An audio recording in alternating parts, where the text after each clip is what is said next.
At 6:47 a.m. Washington time, a single line of code blinked green on a darkened screen inside a windowless building.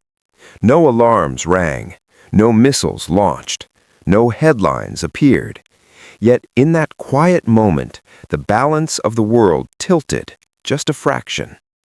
On the other side of the planet, in a city that never truly slept, another screen flickered back in response.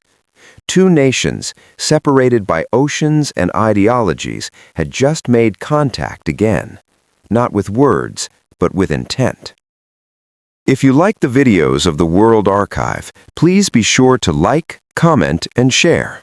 The story of the United States and China in the 21st century is not a simple tale of good versus evil, or democracy versus authoritarianism, or freedom versus control.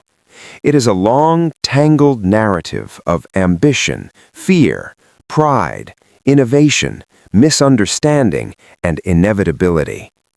It is a story written not only by presidents and party leaders, but by factory workers, engineers, students, soldiers, farmers, coders, and consumers, by billions of ordinary people whose daily choices quietly shape history. America likes to tell its story as one of beginnings. A young nation born in rebellion, fueled by ideals, confident that tomorrow can always be better than today. China tells its story as one of continuity, an ancient civilization that has endured dynasties, invasions, humiliation, and rebirth, determined never again to be weak. When these two narratives collide, sparks are unavoidable. For much of the late 20th century, the relationship seemed almost simple. The United States stood at the peak of global power after the Cold War, its economy dominant, its culture everywhere, its military unmatched. China, emerging from decades of internal turmoil, opened its doors cautiously to the world. American companies saw cheap labor and massive potential markets. Chinese leaders saw technology, capital, and a chance to rebuild national strength. Each side believed it understood the deal. Factories rose along China's coast, containers filled with toys, electronics, clothes, and furniture crossed the Pacific. American shelves grew fuller and cheaper. Chinese cities grew taller and richer. For a time, it felt like a perfect arrangement. One nation designed ideas and brands, the other built them at scale. Globalization had a rhythm, and both countries moved to it. But beneath the surface, something else was happening. In the United States, entire communities hollowed out as manufacturing jobs disappeared. The pain was slow, uneven, and easy to ignore, until it wasn't. In China, prosperity came with expectations. A population that had tasted growth wanted dignity, respect, and a return to what it believed was its rightful place in the world. The economic partnership had created political consequences neither side fully anticipated. By the early 2000s, China was no longer just catching up, it was learning fast. Engineers trained abroad returned home. Universities expanded. Infrastructure projects reshaped landscapes at a speed that stunned visitors. The same efficiency that once assembled American products now fueled domestic ambition. High-speed rail lines cut across provinces. Megacities pulsed with energy. A generation grew up connected, educated, and intensely nationalistic. America watched with a mix of admiration and unease. At first, the unease was subtle. Trade imbalances appeared in reports, intellectual property disputes surfaced in courtrooms, think tanks published cautious papers. The assumption remained that as China grew richer, it would grow more like the West, more open, more pluralistic, more predictable. History, after all, was supposed to bend that way. China did not agree with that assumption. From Beijing's perspective, history had already taught a different lesson. Openness without strength had once led to humiliation. Foreign influence had carved the nation into spheres of control. Stability, unity, and long-term planning were not obstacles to progress, they were prerequisites. The Chinese Communist Party did not see itself as a temporary stage on the way to something else.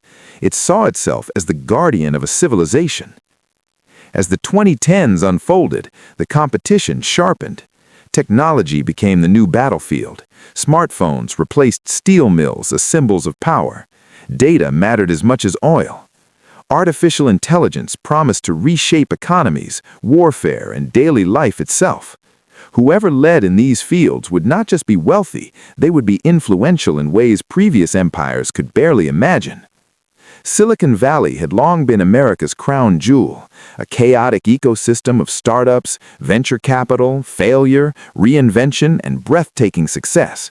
China responded not by copying the culture, but by adapting it. Massive state support flowed into strategic industries. Private companies grew enormous under government guidance.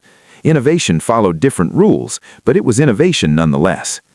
Suddenly, the United States was no longer asking whether China would rise. It was asking how far, how fast, and at whose expense. Trade wars made headlines. Tariffs became weapons. Speeches hardened. Words like decoupling and containment re-entered the political vocabulary. To many Americans, China began to feel less like a partner and more like a challenger, one that played by different rules and refused to apologize for it. To many Chinese citizens, America began to look like a fading hegemon, unwilling to accept that the world no longer revolved around a single power. Criticism from Washington felt hypocritical, lectures about values felt selective, and military presence near China's borders felt threatening. The Pacific Ocean, once a bridge of commerce, started to feel like a line of tension. Yet even as rivalry intensified, interdependence deepened. Supply chains remained intertwined. Students crossed borders. Tourists filled airports. Financial markets reacted instantly to rumors from either capital. A crisis in one country rippled into the other within hours. The idea of total separation was discussed loudly and implemented quietly almost nowhere. This contradiction defined the relationship. Competitors who could not afford to stop interacting. Taiwan emerged as one of the most sensitive fault lines. For China, it represented unfinished history and national unity. For the United States, it symbolized commitments, credibility, and the principle that borders should not be changed by force. Every military exercise, every diplomatic visit, every statement was parsed, replayed, and debated. The danger was not just conflict, but miscalculation, an accident interpreted as intention. Meanwhile, climate change loomed above everything else, indifferent to flags and ideologies. The world's two largest economies and emitters found themselves locked in rivalry while sharing responsibility for a planet under stress. Cooperation was necessary, trust was scarce. Inside both nations, internal stories shaped external behavior. America wrestled with polarization, inequality, and questions about its own identity. Was it still the model others wanted to follow? China faced its own pressures, slowing growth, demographic shifts, and the challenge of maintaining legitimacy in a rapidly changing society. Strength abroad often served to reassure confidence at home. The media on both sides simplified the story. Villains were easier than complexities. Fear traveled faster than nuance. Algorithms rewarded outrage. Ordinary citizens, far from negotiating tables, absorbed narratives that made compromise feel like weakness. And yet, in quieter moments, a different reality persisted. American doctors relied on Chinese-made medical supplies. Chinese students dreamed of American universities. Researchers co-authored papers. Families straddled continents. The rivalry at the top did not erase the human connections at the bottom. It complicated them. The future of the USA-China relationship will not be decided by a single election, summit, or confrontation. It will emerge from thousands of decisions made every day. How companies invest, how governments regulate, how militaries signal, how societies educate their young, how media frames the other side. This is not a story racing toward an obvious ending.